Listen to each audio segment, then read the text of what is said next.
ಹೆಸರು? ನನ್ನ ಹೆಸರು ಮಂಜಿತಾ. ನನ್ನ ಹೆಸರು ಖುಷಿ. ಎಲ್ಲಿರೋದು? ರಾಮಹಳ್ಳಿ. ಹ್ಞೂ.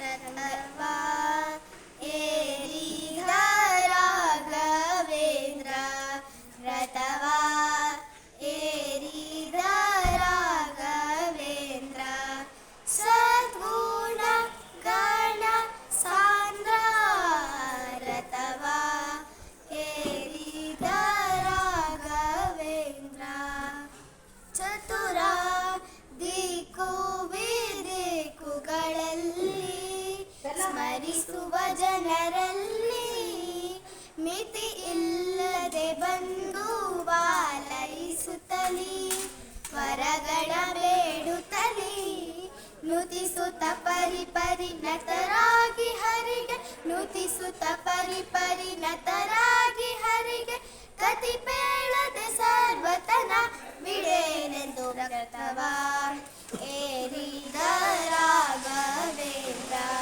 ರಥವಾ ಏರಿದ ರಾಘವೇಂದ್ರ, ಅತುಲ ಮಹಿಮಾನೀಯ ದಿನದಲ್ಲಿ, ದಿತಿಜ ವಂಶದಲ್ಲಿ, ಉತ್ಪತ್ತಿಯಾಗಿ ಉಚಿತದಲ್ಲಿ, ಉತ್ತಮ ಮತಿಯಲ್ಲಿ, ಅತಿಶಯವಿರುತ್ತಿರ ಪಿತನ ಬಾಧೆಗೆ ಮನ್ಮತ ಕರುಣಿಸಿದ ಜಿತಕರಣದಲ್ಲಿ, ರಥವಾ ಏರಿದ ರಾಘವೇಂದ್ರ, ರಥವಾ ಏರಿದ ರಾಘವೇಂದ್ರ. ಇಬ್ಬರು ಒಟ್ಟಿಗೆ ಸಂಗೀತ ಪ್ರಾಕ್ಟೀಸ್ ಮಾಡ್ತೀರಾ? ಎಲ್ಲಿ ಯಾವ ಗುರುಗಳ ಹತ್ರ ಹೋಗ್ತೀರಾ? ಕವನ ಅಂತ. ಹೌದಾ, ಸರಿ.